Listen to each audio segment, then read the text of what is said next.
자, 지난 시간에 짧게나마 공부에 대한 나름의 마음을 끌어올리는 방법을 이야기를 했는데, 자, 어떤 친구들은 그걸 보고 나름 본 친구도 있을 것이고, 또 어떤 친구는 앞에 한 10초 보다가 이거 뭐야? 그러면서 이렇게 그냥 안 본 친구들도 있을 거예요.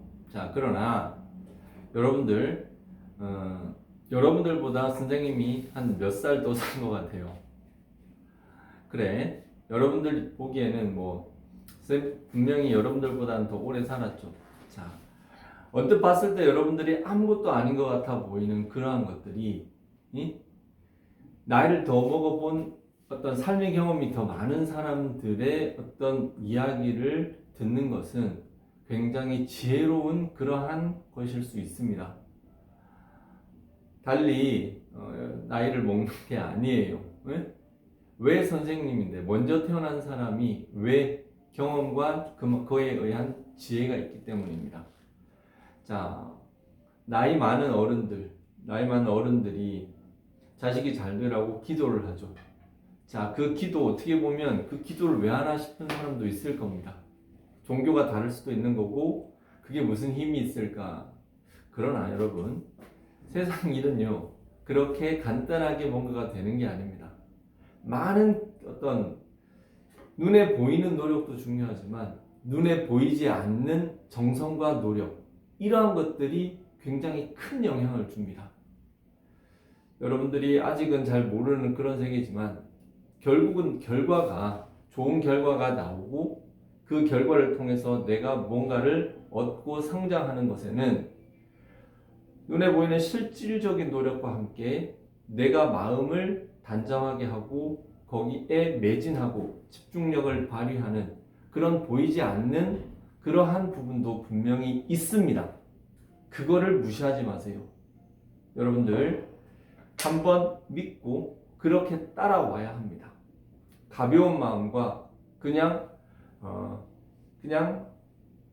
모든 것을 하찮게 생각하는 마음은 어떠한 것에도 도움이 되지 않습니다.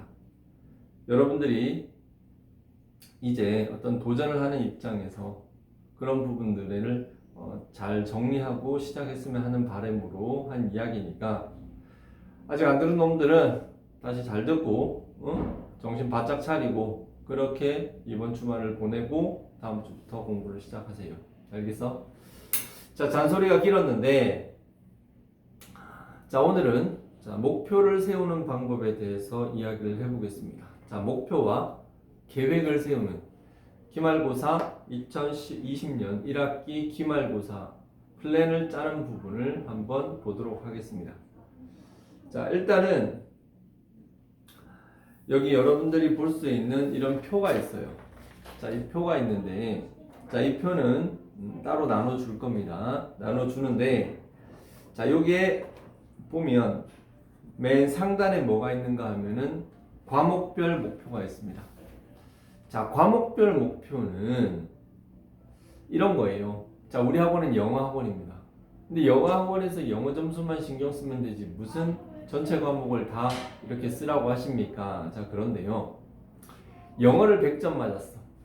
근데 다른 과목 몇 과목을 망했어. 이거랑 영어 나름 잘 봤어. 다른 과목도 고르게 잘 봤어. 그죠? 자, 이렇게 되었을 때 너네 입장에서는 어떤 걸 선택하겠습니까? 그렇지, 당연히 골고루 잘 보는 걸 선택하는 거죠. 그러한 결과가 여러분들에게 뭔가 더 매력적이죠. 목표가 뭡니까? 목표라는 거는요, 일종의 꿈입니다. 꿈.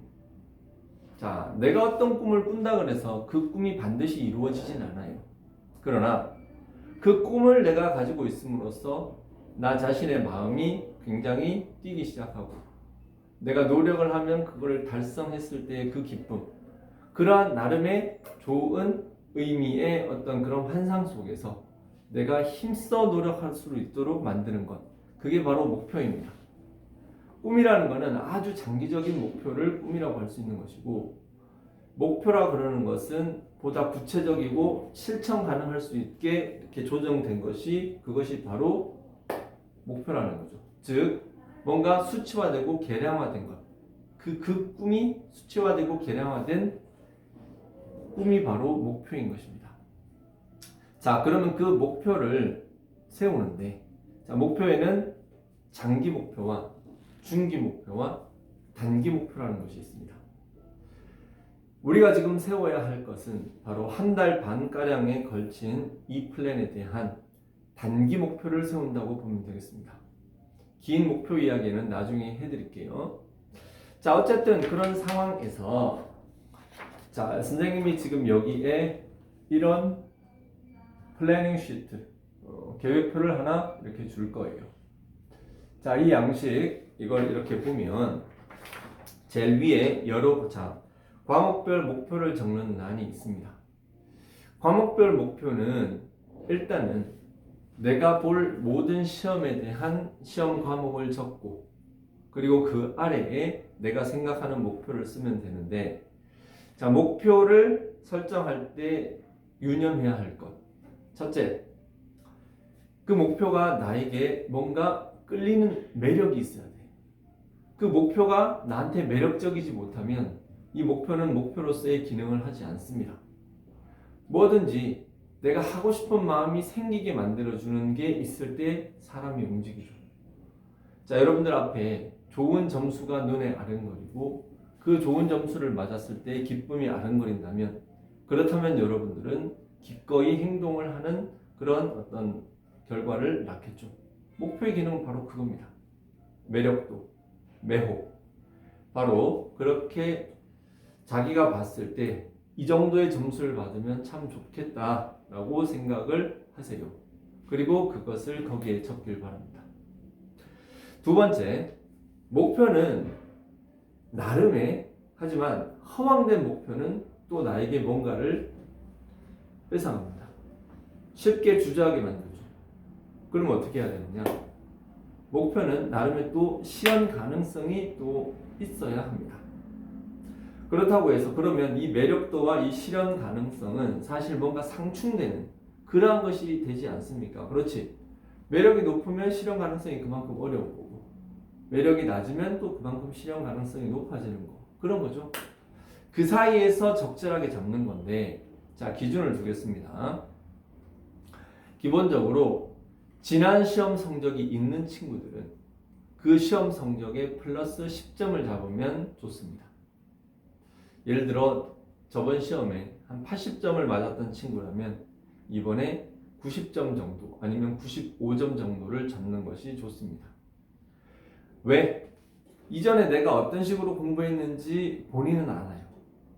내가 이 정도까지 공부했는데 이 점수가 나왔으니까 요번에는 좀 더 노력해서 플러스 알파를 해가지고 더 좋은 점수를 맞는 게 좋지 않을까 라고 생각해서 그 점수는 좋은 목표가 되겠습니다. 자, 그렇게 시험 목표를 그렇게 매력도와 실현 가능성에 알맞게, 자, 그렇지만 매력도가 조금 더 높은 게 좋습니다. 그렇게 해서 하도록 하고 목표를 거기에 하나씩 전과목을 다 적길 바랍니다. 자, 그리고 그 아래에 보면 시험 범위가 나오거든요.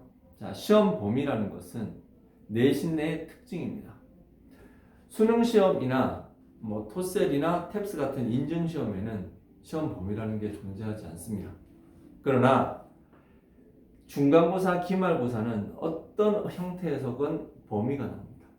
교과서 몇 페이지, 프린트 몇 페이지, 그리고 부교재 몇 페이지. 고등학생들은 그렇게 되는데, 자, 시험 범위는 내가 봤을 때 시험 보기 한 2주 전이나 그때쯤 가정통신문으로 날라오는 걸로 알고 있는데, 그때까지 기다렸다가 공부를 하느냐? 그건 바보 같은 짓이고, 여러분들이 나름 학교에서 선생님과 공부를 하는 분위기를 안다면 내가 합리적으로 이번 기말고사의 시험 범위는 이 정도까지가 되겠구나라고 추정할 수 있습니다. 예측할 수 있습니다. 그 예측 틀려도 아무 상관없습니다. 나중에 수정하면 됩니다. 계획은요, 한번 세운 계획을 100% 이행해야 의미가 있는 것은 정말 바보 같은 생각이야. 그렇게 생각하고 계획 세우면 그거는 계획이 아니에요. 의미가 없어요. 그럼 어떻게 하느냐? 내가 일단 계획을 세워서 계획표를 딱 집에 붙여 놓는 순간 내가 뭔가가 마음이 업되고 하고자 하는 마음이 생기지. 그 힘을 얻기 위해서 하는 거죠.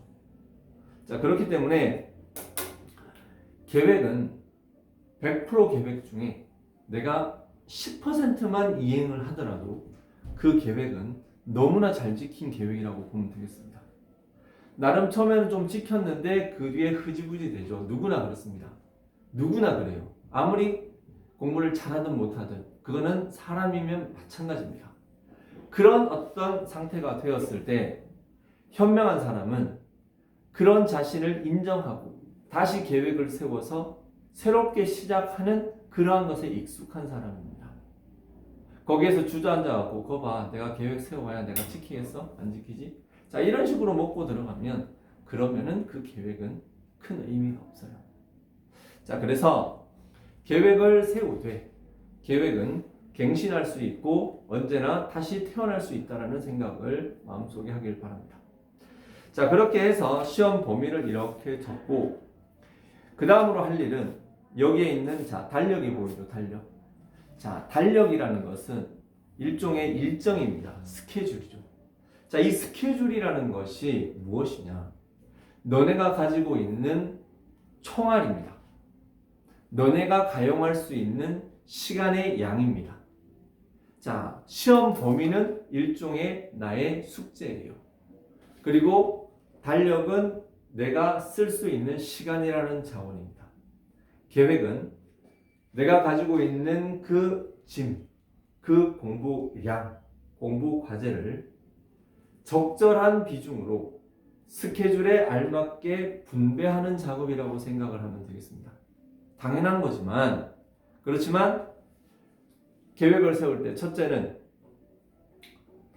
하루에 공부할 수 있는 합리적인 시간의 양을 설정을 하라. 자, 여러분들 학교 다니고 학원 다니면 내가 봤을 때 중학교 학생이 온전히 자기가 내 책상에 앉아서 내 공부를 하는 시간은 생각보다 많지 않습니다. 길어야 2시간, 짧으면 30분도 하기 힘든 게 사실이에요. 자, 그렇다면 어떻게 해야 되느냐? 그 2시간 동안 2시간이라는 시간을 내가 공부할 수가 2시간밖에 못한다라는 그 생각을 하되 그 시간을 정말 효율적으로 써야 되겠다. 그리고 책상 앞에 앉은 건 2시간이지만 내가 하루 종일 생활을 하면서 1, 20분 하다못해 5분 자, 이런 짧은 시간도 내가 잘 활용할 수 있는 방법을 생각을 해야 된다는 거죠. 자, 여기에 보면 각 달력별로 며칠 이렇게 나와 있는데 자, 왼쪽에는 과목을 쓰고 오른쪽에는 대략적인 공부량을 이렇게 슬슬 적습니다.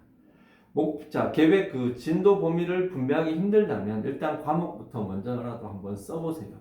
그렇게 쓰면서 차근차근 플랜을 쭉 짜가는데 자, 마지막에 보면은 대략 내 시험 날짜가 언젠지는 아마 다 알 거예요. 자, 이렇게 나와 있을 때 지금부터 그때까지 대략 어느 정도의 공부 시간이 남아 있고 과목별로 이 정도의 시간을 배분을 하고 이 정도의 분량을 공부를 해서 그렇게 되면은 어떤 식으로 공부가 될 것인지에 대해서 내 나름의 생각과 고민을 하세요. 그렇게 하면은 분명히 아무 생각 없이 그냥 시키는 대로만 하는 놈보다는 분명히 내가 느끼는 바가 커질 것이고 나의 행동이 달라질 것입니다. 더불어 시험을 이번 한 번만 보고 마나? 여러분들은 앞으로 수도 없는 많은 시험에 걸쳐 있을 겁니다. 자, 지금 선생님이 하고 있는 계획을 세우고 거기 실천을 하고 거기에 대해 피드백을 하고 다시 계획을 세우고 그런 식으로 해 나가는 것은 여러분들이 앞으로 공부를 하는데 엄청나게 중요한 그러한 공부 습관이자 공부 자산입니다. 알겠습니까? 이걸 가볍게 생각하지 마세요. 자, 그런 식으로 전체적인 배열을 생각해서 나름 쓰길 바랍니다. 마지막으로 그 아래에 보면 공부의 반성과 각오가 있습니다. 자, 시험을 처음 보는 친구들도 있을 것이고 몇 번 본 친구들도 있을 것인데 정말 솔직하게 내가 그동안 공부했던 내용을 되돌아보고 저번에는 이런 게 참 아쉬웠는데 이번에는 이런 것들은 내가 잘 신경 써서 그런 실수를 반복하지 않겠다라는 것을 생각하고 적으세요. 지금은 뭘 써야 될지 모르겠으나 시험이 끝난 8월 초 여러분들 마음속에 절절히 후회가 생길 수 있습니다. 그때 이거 할 걸, 이거 할 걸, 이거 할 걸. 자, 후회는 분명히 반복될 가능성이 높기 때문에 원천적으로 지금부터 캐치를 하고 난 뒤에 나중에 똑같은 실수를 하지 말자라고 마음에 새기는 것. 평생 동안 엄청난 공부 자산이 될 거라고 선생님은 믿어 의심치 않습니다. 자, 그렇게 간단하게 공부 계획을 짜는 방법을 얘기를 했었는데, 자, 여러분들 계획을 세우지 않는 것은 실패를 계획하는 것과 같다고 누군가가 이야기를 했습니다. 여러분들은 지금 혹시라도 실패를 계획하고 있는 건 아닌지, 벌써부터 망했다고 생각하고 그냥 시험을 대충 내 의지하고는 좀 먼 상태에서 그냥 이리 가면 이리 가고 저리 가면 저리 가고 그렇게 돌리고 있는 건 아닌지 다시 한번 생각하고 어제도 얘기했지만 아직 시간은 충분합니다. 그러나 이 충분하다는 시간 그 마음으로 인해 내가 긴장이 풀리고 공부를 놔버리게 되면 시간은 총알같이 간다고 그랬죠. 지금 시작하세요. 지금 바로 계획을 세우고 지금 바로 교과서를 펴고 그렇게 해서 여러분들이 할 수 있는 작은 것, 큰 것부터 하려고 하면 욕심을 가지면 절대로 실행하기가 어렵습니다. 욕심 있는 마음은 마치 큰 바위 덩어리와 같습니다. 내가 뭔가를 하려고 그러는데 큰 바위 덩어리가 그 앞을 가로막고 있으면 그 시작조차 하기 힘들죠. 자, 내가 할 수 있는 것은 사람들이 할 수 있는 것은 혼자서 할 수 있는 것은 아주 작은 것밖에 없습니다. 그러나 그 작은 것들이 쌓여서 큰 걸 이루는 것이고요. 그 큰 것을 보고 누군가가 도와주고 누군가가 길을 불어 넣어주고 그렇게 해서 그 미약한 한 사람이 거대한 일을 할 수 있는 거예요. 자, 계획에 대해서 이야기했습니다. 일주일쯤 후에 여러분들에게 다시 한번 공부 관련되는 이야기를 올리겠습니다. 대신 공부 관련되는 이야기는 일주일에 한 번씩 앞으로 업데이트하면서 여러분들을 가이드하는 그런 역할을 선생님이 하도록 하겠습니다. 자, 기말고사 선생님과 함께 합니다. 화이팅!